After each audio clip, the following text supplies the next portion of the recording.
दे दे प्यार दे प्यार दे प्यार दे दे। इतना मिला रे मन का, आज रपट जाए तो हमें ना उठाइयो आज। दोस्तों, ये सदाबहार गाने वर्षों से करोड़ों दिलों की धड़कन रहे हैं। ये वो गाने हैं जिन्होंने अमिताभ बच्चन को सिनेमा के पर्दे का शहंशाह बना दिया। अमिताभ को फिल्मों में शुरुआती कामयाबी दिलाने का श्रेय अगर सलीम जावेद की स्क्रिप्ट और एंग्री यंग मैन वाले किरदारों को जाता है, तो उन्हें सुपरस्टार बनाने के पीछे किशोर कुमार की जादुई आवाज का भी अहम रोल रहा है। इस आवाज के दम पर ही राजेश खन्ना ने वर्षों तक सिल्वर स्क्रीन पर राज किया था, और जब अमिताभ जैसे उभरते करिश्माई एक्टर को गानों में यह आवाज मिली तो वे मुकद्दर के सिकंदर बन गए।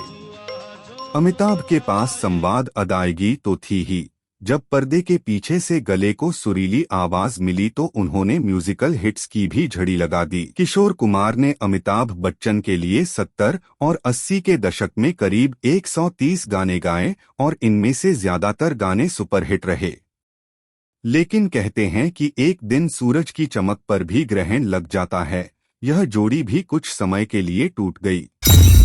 साल 1980 में किशोर कुमार ने अचानक अमिताभ के लिए गाने से इनकार कर दिया। यह अमिताभ के लिए ही नहीं, पूरी फिल्म इंडस्ट्री के लिए झटका था। किशोर की आवाज पर्दे पर अमिताभ की पहचान बन चुकी थी। उनके पिछले लगभग सभी सुपरहिट गाने किशोर दा ने गाए थे, और कई फिल्में तो ऐसी थीं जो इन गानों की बदौलत ही हिट हुई थीं।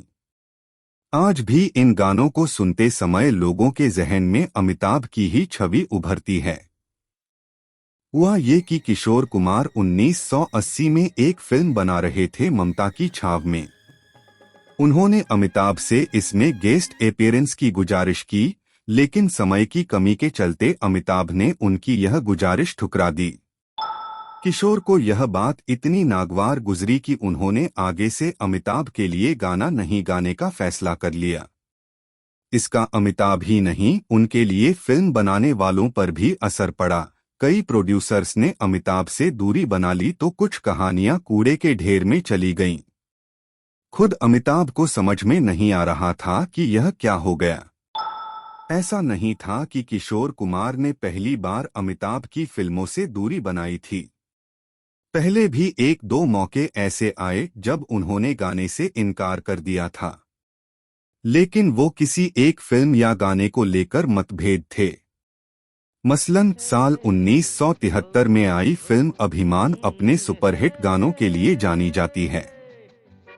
इसके सभी गाने किशोर दा को ही गाने थे, लेकिन 2 गानों की रिकॉर्डिंग के बाद ही उन्हें पता चला कि यह फिल्म उनकी ही निजी जिंदगी पर आधारित है, और वो इतने नाराज हुए कि अगला गाना गाने से इनकार कर दिया।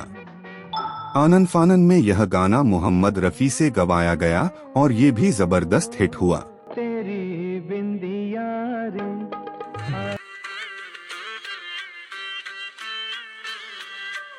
इसी तरह फिल्म डॉन के इस गाने की रिकॉर्डिंग भी किशोर दा के इनकार से लटक गई थी। हुआ यह कि गाने की रिकॉर्डिंग से पहले गीतकार अनजान किशोर दा को गाने के बोल समझा रहे थे। अनजान के बेटे समीर ने एक इंटरव्यू में बताया था कि किशोर दा को इस गाने में भांग का रंग जमा हो चकाचक वाली लाइन पर ऐतराज था। उनका कहना था कि ये चकाचक कैसा शब्द है, जब उन्हीं की समझ में नहीं आ रहा तो पब्लिक क्या समझेगी। अनजान ने उन्हें समझाया कि इसके लिए आपको बनारस की गलियों में जाना होगा। अरे भंग का रंग जमा हो चकाचक। बहुत मशक्कत के बाद किशोर दा इसे गाने पर राजी हुए और यह गाना उस दौर का सबसे हिट गाना बन गया। इस गाने ने लोकप्रियता के सारे रिकॉर्ड तोड़ दिए और अमिताभ व किशोर दोनों को वाहवाही मिली। इस तरह के मनमुटाव तो तात्कालिक या अस्थायी थे, लेकिन 1980 में जब किशोर दा ने अमिताभ का ही बहिष्कार कर दिया तो ये संकट गंभीर हो गया। अमिताभ को भी एहसास होने लगा था कि किशोर दा उनके लिए कितने जरूरी हैं। फिर उन्होंने समझदारी दिखाई और सुलह करने का मौका ढूंढने लगे।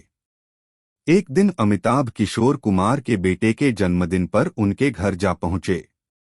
उन्होंने किशोर दा से हाथ जोड़कर गिले शिकवे भूलने की गुजारिश की, जिससे किशोर दा का दिल पसीज गया और उन्होंने आगे से फिर से अमिताभ के लिए गाने की हामी भर दी। अरसे बाद यह जोड़ी शराबी जैसी सुपर डुपर हिट फिल्म के साथ लौटी। किशोर कुमार ने भी इसमें जान झोंक दी थी।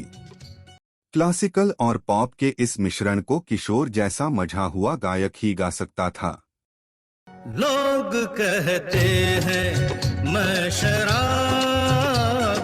इस फिल्म की सफलता में इसके गाने और किशोर दा का बड़ा योगदान रहा।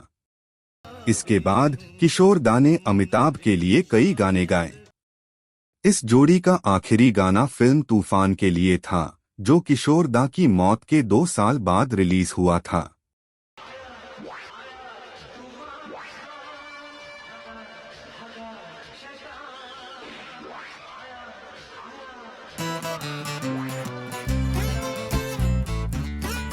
तो दोस्तों, उम्मीद है आपको यह वीडियो पसंद आया होगा।